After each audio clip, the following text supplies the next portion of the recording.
அமர் பிரசாத் ரெட்டி அரசியல் பிரவேசம் இருக்கு பாருங்க, தமிழ்நாட்டு அரசியலை சாக்கடையே மேலுன்ற அளவுக்கு கொண்டு போய். மாரிதாஸ் அண்ணாமலையினுடைய வலதுகரமா இருக்கிற அமர் பிரசாத் ரெட்டி குறித்து 2 வீடியோக்கள் போட்டிருக்காரு.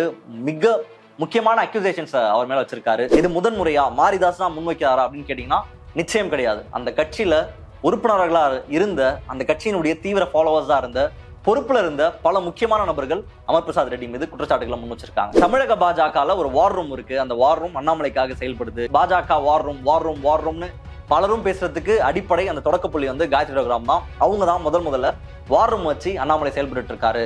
அதற்கு அமர் பிரசாத் ரெட்டி வலதுகரமாக இருந்து செயல்படுறாருன்ற முதல் குற்றச்சாட்டை வச்சாங்க. ஏதாவது ஒரு போன் வச்சு ரெக்கார்ட் பண்ணிடுறாங்க, ஆடியோ ரெக்கார்ட் பண்ணி அனுப்புவாங்க, அதை அவங்களுக்கு தேவைக்கு ஏற்ற மாதிரி கட் பண்ணி அனுப்புறது, வீடியோ அந்த மாதிரி ரெக்கார்ட் பண்றது, இப்படி இந்த கட்சியை செயல்பட்டு இருக்கு. அண்ணாமலை சுத்தி ஒரு சர்க்கிள் அவர் ஃபார்ம் பண்ணி வச்சிருக்காரு. இது அண்ணாமலைக்கு தெரியுதா இல்லையான்னு கூட தெரியல.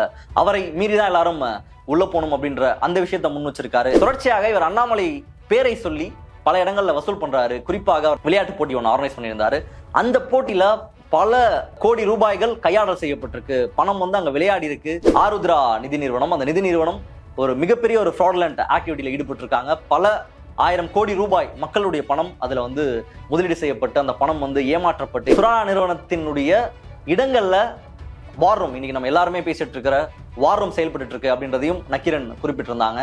அந்த வார் ரூம், சுரானாவுடைய வார் ரூம்ல இவங்க எப்படி செயல்பட்டாங்க, சுரானா நிறுவனமும் பல வங்கிகள்ல பணத்தை வாங்கிட்டு இன்னைக்கு ஏமாத்திருக்காங்க. அமர் பிரசாத் ரெட்டி நீங்க எதிர்க்கிறீங்க அப்படின்னா நேரடியாக நீங்க அண்ணாமலை எதிர்க்கிறீங்க. அப்போ உங்களுக்கு ஏதோ ஒரு அசைன்மெண்ட் இருக்கு, உங்களுக்கு ஒரு ஹிடன் அஜெண்டா இருக்கு அப்படின்னு பல்வேறு குற்றச்சாட்டுகளை, பல்வேறு கேள்விகளை மாரிதாஸ் நோக்கி முன் வச்சிருக்காங்க. மாரிதாஸ் அந்த கனெக்ஷன் எல்லாம் கொடுப்பாரு. இவர் யாருன்னு தெரியுதா, அவர் பக்கத்துல அவர் யாருன்னு தெரியுதா, அவரோட இவர் யாருன்னு தெரியுதா, இப்ப புரிஞ்சுச்சா அப்படின்னு கேட்பாரு.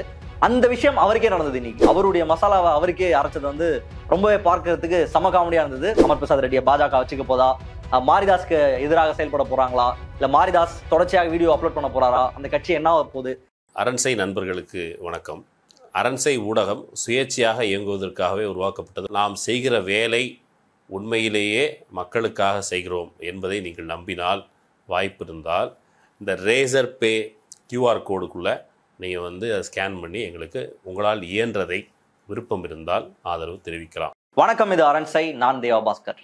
சமீபத்தில் பாஜகவினுடைய தேசிய பொதுச் செயலாளர் CT ரவி, தமிழக பாஜக தலைவர் அண்ணாமலை போன்றவர்கள் அதிமுகவை இணைப்பதற்கான அந்த முயற்சியில் இறங்கினதை நம்ம பார்த்துருப்போம். 2 பேரும் போய் OPS அவர்களையும் EPS அவர்களையும் 2 பேருக்கும் உச்சகட்ட முரண்பாடு இருக்கிற இந்த காலகட்டத்தில் இருவரையும் போய் சந்திச்சுட்டு இருவரும் சேர்ந்து பொது எதிரியான திமுகவை வீழ்த்த இருவரும் சேர்ந்து களமாட வேண்டும். ஒரு காமன் வேட்பாளர் இருக்கிற ஈரோடு பை எலெக்ஷன்ல நிறுத்தப்படணும். அதிமுக இணைந்து செயல்பட்டால்தான் திமுக வெல்ல முடியும். ஆனா நாங்க இந்த கட்சி பிரச்சனைக்குள்ள போல, கட்சி இன்டர்னல் இஷ்யூக்குள்ள போல, தேசிய ஜனநாயக கூட்டணியில நிக்க வேண்டிய வேட்பாளர் காமனா இருக்கணும்ன்ற அந்த அடிப்படையில தான், அந்த நோக்கத்துல தான் நாங்க இந்த கருத்தை முன் வச்சோன்றத தமிழக பாஜக தலைவர் அண்ணாமலை சொல்லியிருந்தாரு. அவர் குறிப்பிட்ட முக்கியமான விஷயம் அந்த கட்சியினுடைய இன்டர்னல் பாலிடிக்ஸ்குள்ள போல அப்படின்றத அவர் தெரிவிச்சிருந்தாரு. பட் இருந்தாலும் ஜெயலலிதா மறைவுக்கு பிறகு அதிமுக என்னென்ன நடந்தது, பாஜக என்ன மாதிரியான முயற்சிகளை மேற்கொண்டாங்க அப்படின்றது வெட்ட வெளிச்சமா எல்லாருக்குமே தெரிஞ்ச ஒரு விஷயம் தான். பொது எதிரியான திமுகவை வீழ்த்த இவ்வளவு முயற்சி எடுக்கும் பாஜக தன்னோட கட்சியில் நடக்கிற பிரச்சனையை காண தவறிட்டாங்களோன்ற கேள்விதான் நம்ம முன்னாடி நிக்குது. ஏன்னா அந்த அளவுக்கு பிரச்சனை அந்த கட்சியில தொடர்ச்சியாக வந்துட்டே இருக்கு. ரொம்ப சமீபமாக நரேந்திர மோடியினுடைய தீவிரமான ஆதரவாளர் நரேந்திர மோடி பிரதமர் அவருக்கு எதிராக இந்தியா முழுவதும் ஒரு மிகப்பெரிய வேவ் இருந்த டைம்ல நான் ஏன் மோடியை ஆதரிக்கிறேன் அப்படின்ற ஒரு புத்தகத்தை வெளியிட்டவர். ஒரு மாற்று பார்வையை தமிழகத்துல நரேந்திர மோடி என்ன மாதிரி பாசிட்டிவான இம்பாக்ட்ஸை உலகம் முழுவதும் ஏற்படுத்தியிருக்காரு, இந்தியாவில எப்படி ஒரு டால் லீடரா அவர் உயர்ந்திருக்காருன்னு பிரதமர் நரேந்திர மோடியினுடைய தீவிர பக்தர், தீவிர ஆதரவாளா இருக்கிற மாரிதாஸ் அண்ணாமலையினுடைய வலதுகரமா இருக்கிற அமர் பிரசாத் ரெட்டி குறித்து 2 வீடியோக்கள் போட்டிருக்காரு. மிக முக்கியமான அக்யூசேஷன்ஸ் அவர் மேல வச்சிருக்காரு. குறிப்பா தமிழ்நாட்டிலேயே நம்பர் 1 420 ஃப்ராடு அமர் பிரசாத் ரெட்டி தான். சதுரங்க வேண்டிய படத்துல காந்தி பாபு எப்படி பல்வேறு வழிகள் மக்களை ஏமாத்தி, பொதுமக்களை ஏமாத்தி பணம்லாம் சம்பாதிப்பாரோ அந்த மாதிரியான நபர் தான் அமர் பிரசாத் ரெட்டின்னு பாஜக ஆதரவாளரான மாரிதாஸ் தெரிவிச்சிருக்காரு.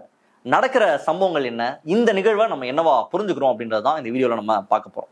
முதல்ல அமர் பிரசாத் ரெட்டி யாரு அப்படின்றத நம்ம ஏற்கனவே பலமுறை தெரிவிச்சிருக்கோம். 2-3 காணொலிகள் நம்மளே கூட பண்ணியிருக்கோம். முதல்ல ரொம்ப சிம்பிளா அவரை பத்தி சொல்லணும்னா, அவர் ரொம்ப ட்ரெண்டான ஒரு வீடியோ, ஒரு காமெடியான வீடியோ தான் அது.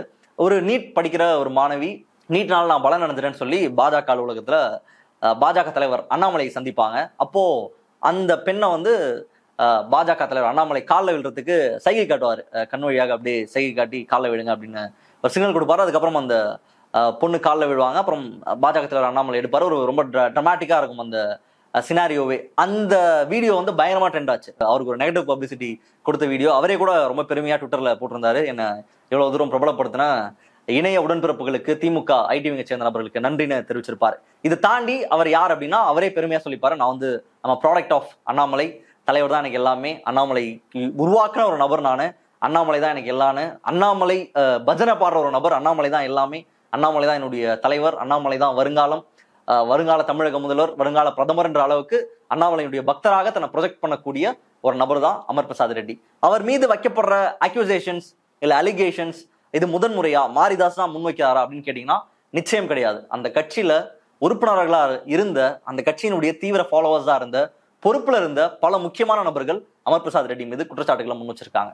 முதல்ல நம்ம காயத்ரி ரகுராம் அவர்களை பார்க்கலாம். காயத்ரி ரகுராம் எவ்வளவு காலமாக தமிழ்நாட்டு அரசியல்ல பாஜக இங்க ஒரு பெரிய சக்தியாக, இல்ல பாஜக ஊடகங்களை ஆக்கிரமிச்சிருந்த அந்த டைம்ல தன்னை வந்து ஒரு நரேந்திர மோடியினுடைய ஆதரவாளர்னு தன்னை சொல்லிட்டு பாஜக இணைஞ்ச நபர். அவங்களுக்கு எப்பவுமே தலைமை கூட அவங்களுக்கு பிரச்சனை இருந்தாலும் அந்த கட்சியை விட்டு கொடுக்காத நபர், அந்த கட்சியில தொடர்ச்சியாக பயணப்படக்கூடிய ஒரு நபர். அவங்களுக்கும் கட்சி தலைமைக்கும் ஒரு முரண்பாடு ஏற்படுது. கடைசியாக அவர் கட்சியில இருந்து வெளியே நீக்கப்படுறாரு. அப்போதான் அவங்க பல்வேறு விஷயங்களை முன்வைக்கிறாங்க. குறிப்பாக தமிழக பாஜகல ஒரு வார் ரூம் இருக்கு. அந்த வார் ரூம் அண்ணாமலைக்காக செயல்படுது. அந்த வார் ரூம் கட்சியை எதிர்க்கிற நபர்களை அட்டாக் பண்றதுக்கு பதிலா அண்ணாமலை அவர்களுக்கு எதிராக யார் இருக்காங்களோ, இல்ல அண்ணாமலையுடைய தலைமையை விரும்பாத நபர்கள், இல்ல மாற்று கருத்து இருக்கிற நபர்களை, கட்சிக்குள்ள நபர்களை, இத்தனை காலம் உழைச்ச நபர்களை குறிவைக்கிறாங்கன்ற விஷயத்த முதல்ல இன்னைக்கு பாஜக வார் ரூம்னு பலரும் பேசுறதுக்கு அடிப்படை அந்த தொடக்கப்புள்ளி வந்து காயத்ரி ரகுராம் தான். அவங்க தான் முதல்ல வார் ரூம் வச்சு அண்ணாமலை செயல்பட்டு இருக்காரு.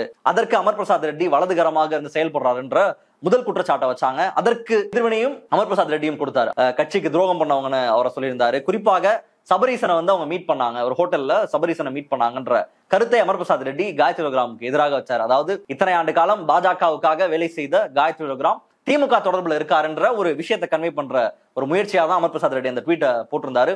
உடனடியாக அவங்களும் அதற்கு ரியாக்ட் பண்ணாங்க. நான் வந்து சபரீசனை வந்து போய் ஒரு கட்சி ரீதியான ஒரு சந்திப்பு கிடையாது, ஒரு நிகழ்ச்சியில ஒரு ஃபங்க்ஷன்ல நாங்க மீட் பண்ணோம், இதெல்லாம் ஒரு பிரச்சனையா கூட்டிட்டு எடுத்துட்டு வரீங்க, இது வந்து ஒரு பப்ளிக் பிளாட்ஃபார்ம்ல வைக்கிறதெல்லாம் என்ன மாதிரியான அரசியல்ன்றத கேள்வி எழுப்பியிருந்தாங்க. இது அமர் பிரசாத் ரெட்டி மீது வைக்கப்பட்ட முதன்மையான குற்றச்சாட்டு. காயத்ரி ரகுராமை தொடர்ந்து அமர் பிரசாத் ரெட்டி மீது அடுத்த குற்றச்சாட்டை முன்வைத்த நபர் திருச்சி சூர்யா சிவா. திருச்சி சூர்யா சிவாக்கும் டெய்சிக்கும் நடந்த உரையாடலை நம்ம எல்லாருமே கேட்டிருப்போம். அது எவ்வளவு பெரிய சர்ச்சையை ஏற்படுத்துனுச்சு, அவர் எவ்வளவு கடுமையாக டெய்சி விமர்சனம் செஞ்சாரு, டெய்சி திரும்ப எப்படி சூர்யாவை விமர்சனம் செஞ்சாங்க அப்படின்னு பல்வேறு விஷயங்களை பார்த்தோம். அதை தொடர்ந்து பல்வேறு இன்டர்வியூஸ்ல அந்த கட்சி என்னவா செயல்பட்டு இருக்கு, அது ஒரு ஆடியோ வீடியோ கட்சி, தொடர்ச்சியாக பல்வேறு விஷயங்களை ரெக்கார்ட் பண்ணி தலைமைக்கு அனுப்புறாங்க. ஒரு நாளைக்கு 30 வீடியோ கிட்ட அண்ணாமலைக்கு போகுது.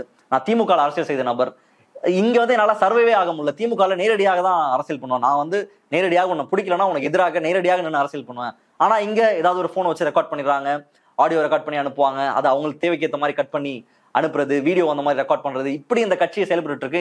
இந்த என்வைரன்மெண்டே ரொம்ப மோசமா இருக்குன்ற கருத்தை சூர்யா சிவா தெரிவிச்சிருந்தாரு. அது மட்டும் இல்லாம இந்த கட்சியில என்னால நீடிச்சு பயணம் செய்ய முடியல, திமுக கூட நான் சர்வை ஆயிட்டேன், ஆனா இதுல என்னால சர்வை பண்ண முடியல அப்படின்னு தெரிவிச்சிருந்தாரு. அப்படி கட்சியில இருந்து சூர்யா சிவா வெளியேறின உடனேயே அவர் முதல்ல குற்றச்சாட்டின நபர் அமர் பிரசாத் ரெட்டி அவர்கள் தான். அமர் பிரசாத் ரெட்டி வந்து இப்ப சந்தோஷப்படுவாரு, இதற்காக அவர் ரொம்ப ட்ரை பண்ணாரு, எனக்கு கட்சியில இருந்து வெளியேற்றுவதற்கு ரொம்ப ட்ரை பண்ணாருன்ற அந்த கருத்தை முன்னிச்சிருந்தாரு. அது மட்டும் இல்லாம ஒரு வளையத்தை அண்ணாமலை சுத்தி ஒரு சர்க்கிள் அவர் வந்து ஃபார்ம் பண்ணி வச்சிருக்காரு. இந்த அண்ணாமலைக்கு தெரியுதா இல்லையான்னு கூட தெரியல, அவரை மீறிதான் எல்லாரும் உள்ள போகணும் அப்படின்ற அந்த விஷயத்த முன் வச்சிருக்காரு. அண்ட் உள்ள ஒண்ணு பேசாரு, வெளியே ஒண்ணு பேசாரு, என் கூடவே இருக்காரு, எனக்கு எதிரான கருத்தை போய் பதிவு பண்றாரு. இப்படி ஒரு ட்ரஸ்டபிள் பர்சனா அவர் இல்ல, அதனால நான் அந்த கட்சியில வளரக்கூடாது, இல்ல நான் அண்ணாமலைக்கு பக்கத்துல போயிடக்கூடாதுன்னு ரொம்ப கவனமா அமர் பிரசாத் ரெட்டி செயல்பட்டு இருந்தாரு அப்படின்ற இன்னொரு அலிகேஷனை வச்ச இன்னொரு முக்கியமான நபர் அந்த கட்சியினுடைய ஓபிசி அணியினுடைய தலைவராக இருந்த திருச்சி சூர்யா சிவா அவர்கள் தான். இப்படி 2 முக்கியமான நபர் திருச்சி சூர்யா சிவா மேல வச்சிருக்காங்க. இருவருமே கட்சியில வந்து பொறுப்புல இருந்த நபர். காயத்ரி ரகுராம் அவர்களும் பொறுப்புல இருந்தாங்க, திருச்சி சூர்யா சிவா அவர்களும் பொறுப்புல இருந்தாங்க. இப்படி பொறுப்புல இல்லாத கட்சியினுடைய தீவிரமான ஆதரவாளர், பாஜகவினுடைய கண்மூடித்தனமான ஆதரவாளரான மீஞ்சூர் சலீம் அப்படிங்கிற ஒரு நபர் தொடர்ச்சியாக சமூக வலைதளங்கள்ல பாஜகவை ஆதரித்து தன்னுடைய கருத்துக்களை சொல்லக்கூடிய ஒரு நபர். முன்னாடி பல யூடியூப் சேனல்ஸ் வந்து அவருடைய தன்னுடைய கருத்துக்கள்லாம் பதிவு செஞ்சுட்டு இருப்பாரு. சேனல் விஷன்ல பலமுறை இஸ்லாம் தொடர்பாகவும் இன்னும் பாஜக ஆதரவு தொடர்பாகவும் பல்வேறு கருத்துக்களை மீஞ்சூர் சலீம் அவர்கள் குறிப்பிட்டு இருப்பாரு.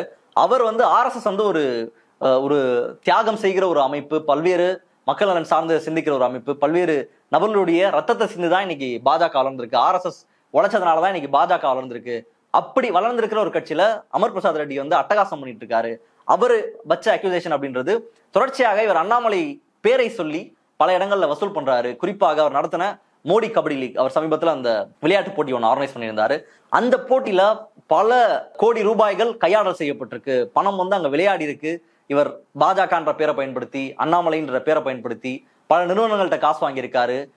முறையாக அந்த அக்கௌண்ட்ஸ் வந்து மெயின்டைன் செய்யப்படல. அண்ட் இதை வந்து கட்சிக்கு கொண்டு போகவும் விடமாட்டாரு.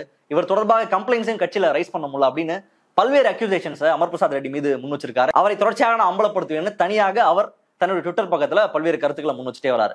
இப்போ இந்த லிஸ்ட்ல கடைசியா வந்து சேர்ந்து இருக்கிறது தான் மாரிதாஸ். மாரிதாஸ் யாருன்றது நான் தொடக்கத்தையே சொல்லிட்டேன். மாரிதாஸ் முன் வச்சிருக்கிற அலிகேஷன் அப்படின்றது கட்சியை தாண்டி இன்னைக்கு எப்படி திருச்சி சூர்யா சிவா சொன்னாரோ, அவர் வந்து ஒரு ட்ரஸ்டபிள் பர்சனா இல்ல, உள்ள ஒண்ணு பேசாரு வெளியே ஒண்ணு பேசுறாரு அப்படின்ற கருத்து தெரிவிச்சிருந்தாரோ, அதே கோவம் தான் மாரிதாஸ் அவர்களுக்கும் இருக்கு. என்கிட்ட வந்து பர்சனல் மெசேஜ்ல வந்து ஒண்ணு பேசுறாரு, பொது வெளியில போய் இன்னொன்னு பேசுறாரு, இப்படி மாத்தி மாத்தி பேசிட்டு இருக்காரு. அண்ட் என்ன வந்து கட்சிக்குள்ள வந்துட்டு பேசுறாரு. பாஜகவுக்கு மிகப்பெரிய ஒரு ஆதரவு தளத்தை பொது வெளியில உருவாக்குன ஒரு முக்கியமான நபர்ல நானும் ஒருத்தன். நான் சாதாரண ஆள் தான். நான் எந்த பிரதிபலனும் இல்லாம கட்சிக்காக வேலை செஞ்சுட்டு இருக்கிற நபர். எனக்கு பொறுப்பு வேணாம், அதனால எந்த ஆதாயமும் தேவையில்ல. அவர் தனி நபராகவே கட்சியை கொண்டு சேர்க்கிற வேலை, இல்ல பாஜக முன்னெடுக்கிற திட்டங்கள் தொடர்பான வேலையை நான் செய்யற பணியை செஞ்சுட்டு இருக்கேன். என்ன கொச்சப்படுத்துறது ஏற்றுக்கொள்ள முடியாது. அதற்கு எதிர்வினையாக தான் இந்த மாதிரியா அமர் பிரசாத் ரெட்டியை அம்பலப்படுத்துற நான் வேலையில இறங்கியிருக்கின்றத கிளைம் பண்ணியிருக்காரு. இதுல அமர் பிரசாத் ரெட்டி மீது அவர் மாரிதாஸ் முன் வச்சிருக்கிற முக்கியமான குற்றச்சாட்டு அப்படின்றது ஆருத்ரா நிதி நிறுவனம். அந்த நிதி நிறுவனம் ஒரு மிகப்பெரிய ஒரு ஃப்ராட்லண்ட் ஆக்டிவிட்டியில ஈடுபட்டு இருக்காங்க. பல 1000 கோடி ரூபாய் மக்களுடைய பணம் அதுல வந்து முதலீடு செய்யப்பட்டு அந்த பணம் வந்து ஏமாற்றப்பட்டு இன்னைக்கு அந்த ஆருத்ரா நிதி நிறுவனத்துல இன்வெஸ்ட் பண்ண மக்கள் எல்லாமே நடுத்தல நின்று இருக்காங்க. இது தொடர்பான பல்வேறு ஆர்டிகல்ஸ் நக்கீரன் குறிப்பாக எழுதிட்டு இருக்காங்க. ஏற்கனவே இந்த அக்யூசேஷன்ஸ் எல்லாமே இருந்தது. அந்த ஆருத்ரா நிதி நிறுவனத்துல டைரக்டரா இருந்த ஒரு நபரை பாஜகவுக்கு இவர் கூட்டிட்டு வர்றார், அமர் பிரசாத் ரெட்டி. அமர் பிரசாத் ரெட்டி பாஜக பொறுப்புல இருக்கக்கூடிய ஒரு நபர், ஸ்போர்ட்ஸ் அண்ட் ஸ்கில் டெவலப்மெண்ட் செல்லினுடைய பிரசிடண்டா இருக்கக்கூடிய நபர். அந்த துறைக்கு ஆருத்ரா நிதி நிறுவனத்தை சேர்ந்த டைரக்டரா இருக்கிற ஒரு நபரை இவர் வந்து இன்க்ளூட் பண்றாரு. அது அந்த டைம்லயே பலரால கொஸ்டின் செய்யப்பட்டது. நக்கீரன் இது தொடர்பாக தொடர்ச்சியாக எழுதிட்டே இருந்தாங்க. அந்த விஷயத்தை மாரிதாஸ் மேற்கோள் காட்டியிருக்காரு. இது மட்டும் இல்லாம மாரிதாஸ் குறிப்பிடாத இன்னொரு விஷயம் அப்படின்றது சுரானா அப்படின்ற இன்னொரு நிறுவனம். சுரானா நிறுவனத்தினுடைய இடங்கள்ல வார் ரூம், இன்னைக்கு நம்ம எல்லாருமே பேசிட்டு இருக்கிற வார் ரூம் செயல்பட்டு இருக்கு அப்படின்றதையும் நக்கீரன் குறிப்பிட்டிருந்தாங்க. அந்த வார் ரூம், சுரானாவுடைய வார் ரூம்ல இவங்க எப்படி செயல்பட்டாங்க, சுரானா நிறுவனமும் பல வங்கிகள்ல பணத்தை வாங்கிட்டு இன்னைக்கு ஏமாத்திருக்காங்க. அவங்களும் கோடிக்கணக்கில் அவங்க ஏமாற்றி இருக்காங்க. அவர்களுடைய வழக்குகள் சிபிஐல இருக்கு. அப்போ இப்படி குற்றச்சாட்டுக்கு உள்ளான நபர்கள் கூட இவருக்கு டைஸ் இருக்கு அப்படின்றத இந்த விஷயங்கள் எல்லாமே அமலப்படுத்திருக்கு. இதெல்லாம் முன் வச்சுதான் இன்னைக்கு மாரிதாஸ் அவர்களும் இந்த வீடியோ எல்லாம் முன் வச்சிருக்காரு. பல்வேறு கேள்விகளை பாஜகவை நோக்கியும் அமர் பிரசாத் ரெட்டியை நோக்கியும் முன் வச்சிருக்காங்க. சரி, இதற்கான ரியாக்ஷன் என்னவா இருக்கு? இன்னைக்கு இவ்வளவு ஸ்டான்ச் சப்போர்ட்டரா இருக்கிற மாரிதாஸ் இன்னைக்கு அந்த கட்சியை எதிர்த்தே கேள்வி கேட்டிருக்காரு. சுயமரியாதை தான் எனக்கு முக்கியம், நான் அவர் மோடி பின்னாடி ஒழிஞ்சாலும் சரி, யார் பின்னாடி ஒழிஞ்சாலும் சரி, நான் கேள்வி கேட்கறத விட மாட்டேன், அவரை கண்டிப்பா அம்பலப்படுத்துன்ற நோக்கில 2 காணொலிகளை போட்டிருக்காரு. இதற்கு மேலேயும் போடுவேன், அவர் மன்னிப்பு கேட்காத பட்சத்துல இந்த ஆக்டிவிட்டி தொடரும்ன்றதையும் குறிப்பிட்டிருக்காரு. இன்னைக்கு மாரிதாஸ் இப்படி பல்வேறு குற்றச்சாட்டுகளை அமர் பிரசாத் ரெட்டி மீது வச்சிருக்கிறத பாஜக ஆதரவு நபர்கள் என்னவா பாக்குறாங்க, பாஜகவுக்கு ஆதரவாக சமூக வலைதளங்கள்ல களமாடிட்டு இருக்கிற நபர்கள் இதை எப்படி பாக்குறாங்க அப்படின்னு பார்த்தோம்னா, அவங்க மிக கடுமையான எதிர்ப்பை மாரிதாஸ்க்கு கொடுத்திருக்காங்க. குறிப்பாக அமர் பிரசாத் ரெட்டி களத்துல வேலை செய்யக்கூடிய நபர். அவர் வந்து தொடர்ச்சியாக பாஜகவுக்காக களத்துல இறங்கி தொடர்ச்சியாக ஒர்க் பண்ணிட்டு இருக்காரு. செஸ் ஒலிம்பியாட் நடந்தப்போ பிரதமர் நரேந்திர மோடியினுடைய புகைப்படம் இல்ல, ஸ்டேட் கவர்மெண்ட் அந்த விளம்பரம் மட்டும் தான் இருந்தது. அந்த இடத்துல போய் பிரதமருடைய புகைப்படத்தை அமர் பிரசாத் ரெட்டி தான் ஓட்டினாரு. அண்ணாமலைக்கு ஒரு பிரச்சனை, தமிழக பாஜகவுக்கு ஒரு பிரச்சனை, ஒரு டிபேட்ல வந்து பாஜகவையும் பிரதமர் அவர்களையும் கடுமையாக விமர்சனம் செய்யறாங்க. அந்த இடத்துல நின்று பிரச்சனை பண்ணது அமர் பிரசாத் ரெட்டி தான்.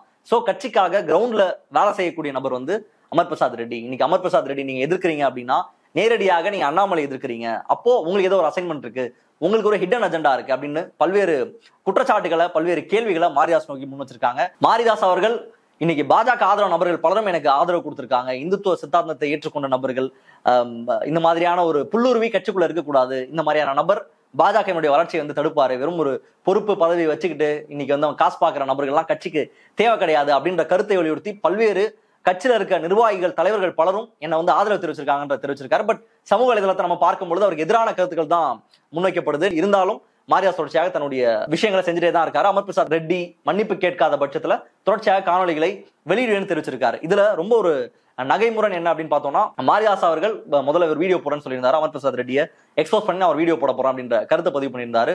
அது தொடர்பாக பல்வேறு விஷயங்களை மாரிதாஸுக்கு எதிரான கருத்து கொண்ட நபர்கள் எல்லாரும் அவர்கிட்ட ஒரு மெசேஜ் போயிருக்கு, அமர் பிரசாத் ரெட்டி பேசியிருக்காருன்ற மாதிரியான பல்வேறு கருத்துக்களை தெரிவிச்சிருந்தாங்க. அப்போ இது எல்லாத்தையுமே கனெக்ட் பண்ணி மாரிதாஸை கலாய்க்கிற விஷயமும் நடந்தது. குறிப்பாக மாரிதாஸ் அந்த கனெக்ஷன் எல்லாம் கொடுப்பாரு. இவர் யாருன்னு தெரியுதா, அவர் பக்கத்துல அவர் யாருன்னு தெரியுதா, அவரோட இவர் யாருன்னு தெரியுதா, இப்ப புரிஞ்சிச்சா அப்படின்னு கேட்பாரு. அந்த விஷயம் அவருக்கே நடந்தது. இன்னைக்கு மாரிதாஸ்க்கு வர வேண்டிய மெசேஜ், மாரிதாஸ் தன்னோட வீடியோல குறிப்பிட்டிருந்த மெசேஜ் ஏற்கனவே திராவிட இயக்கத்தை சேர்ந்தவர்களுக்கும் பெரியாரிஸ்டுகளுக்கும் இடதுசாரிகளுக்கும் சமூக இதழங்களை களமாடுற முக்கியமான நபர்கள் கைக்கும் போனதையும் அதை குறிப்பிட்டு அதை கனெக்ட் பண்ணி காமிச்சிருந்தாங்க. பாத்தீங்களா, மாரிதாஸ் பேசுறதுக்கு முன்னாடி இது தொடர்பான தகவல் பெரியாரிஸ்டுகளுக்கு போயிருக்கு, திராவிடியன் ஸ்டாக்ஸ்க்கு போயிருக்கு. அப்போ புரிஞ்சிருச்சா மாரிதாஸ் யாருன்னு இப்ப புரிஞ்சிருச்சா, மாரிதாஸ்க்கும் திராவிடியன் ஸ்டாக்ஸ்க்கும் இருக்க லிங்க் புரிஞ்சிச்சான்னு அவருடைய மசாலாவை அவருக்கே அரைச்சது ரொம்பவே பார்க்கறதுக்கு சம காமெடியா இருந்தது. இந்த விவகாரத்துல இருந்து நம்ம என்ன புரிஞ்சுக்கிறோம், இன்னைக்கு பிராமின் வர்சஸ் நான் பிராமின் லாபி நடக்குது பிஜேபியில. அண்ணாமலை ஒரு நான் பிராமினா இருக்காரு, அவர் எப்படி கேடி ராகவன் விவகாரத்துல ஒரு பிராமின் லாபி எதிர்த்து அவர் செயல்பட்டு இருக்காரு, இதனால எல்லா பிராமின் லாபியும் அவருக்கு அகேன்ஸ்டா செயல்படுது அப்படின்னு அண்ணாமலை சிம்பத்தைஸ் பண்ணக்கூடிய பல்வேறு தகவல்கள் பல்வேறு மூத்த பத்திரிகையாளர் தெரிவிக்கலாம் நம்ம பார்த்துட்டு தான் இருக்கோம். நம்மளுடைய பார்வை என்னவா இருக்குன்னா, அந்த கட்சியில பிராமினா இருந்தாலும் சரி, நான் பிராமினா இருந்தாலும் சரி, எந்த சமூகத்தில் ஒடுக்கப்பட்ட மிகவும் ஒடுக்கப்பட்ட சமூகத்தை சேர்ந்த நபராக இருந்தாலும் சரி, பாஜகவை ரெப்ரசென்ட் பண்ணி ஒருத்தங்க பேசுறாங்க அப்படின்னா நிச்சயமாக அந்த கருத்தியலை ஏற்றுக்கொண்ட நபர்கள் தான் அவர். இங்க இருக்கிற வர்ணாசிரம முறையை, இங்க சாதியே கிடையாது, சாதிய பிரச்சனையே இல்லை அப்படின்னு அந்த கருத்தை பிரதிபலிக்கக்கூடிய நபர் தான். இந்த இடத்துல நம்ம சிம்பதிக்கு பிராமின் வர்சஸ் நான் பிராமின் லாபி நம்ம யாரை சப்போர்ட் பண்ண போறோம் அப்படின்ற அந்த கேள்விகளே இங்க எடுக்கவே கூடாது. அந்த கேள்விகளுக்கான தேவையே இங்க எழலை அப்படின்றது தான் நம்மளுடைய பார்வையா இருக்கு. இறுதியாக இந்த விஷயத்துல நம்ம பார்க்க வேண்டிய முக்கியமான விஷயம் என்ன, டேக்அவே என்ன அப்படின்னு நம்ம பார்த்தோம்னா, அது ஒரு உட்கட்சியினுடைய விவகாரம். அமர் பிரசாத் ரெட்டியை என்ன பண்ண போகுது, அமர் பிரசாத் ரெட்டியை பாஜக வச்சுக்க போதா, மாரிதாஸ்க்கு எதிராக செயல்பட போறாங்களா, இல்ல மாரிதாஸ் தொடர்ச்சியாக வீடியோ அப்லோட் பண்ண போறாரா, அந்த கட்சி என்ன போகுது அப்படின்ற அந்த விஷயம் எல்லாமே இந்த கட்சிக்கு உட்பட்டது. இங்க ரொம்ப சுவாரஸ்யமா நான் பார்த்த இவங்களுடைய வீடியோல பார்த்து புரிஞ்சுக்கிட்ட ஒரு முக்கியமான விஷயம் அப்படின்றது, முதல் வீடியோல அமர் பிரசாத் ரெட்டி பத்தி குறிப்பிடும் போது ஒரு அரசியல்வாதிக்கு தேவையான தகுதின்னு பல்வேறு விஷயங்களை குறிப்பிட்டு காட்டியிருப்பாரு. அதுல ஒரு கொள்கை பற்று எதுவுமே இல்லாத ஒரு நபர் அப்படின்னு குறிப்பிட்டுட்டு கொள்கை பற்றுக்கு மாரிதாஸ் ஒரு விளக்கம் கொடுத்திருப்பாரு.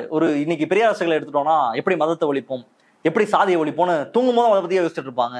எப்போ பார்த்தாலுமே அவங்களுக்கு அந்த தாட் ப்ராசஸ் தான் இருக்கும், எப்படி இதை நம்ம ஒழிக்க போறோம் அப்படின்னு இந்த விஷயத்தை தான் திங்க் பண்ணிட்டு இருப்பாங்கன்ற எக்ஸாம்பிளை கொடுத்திருப்பாரு.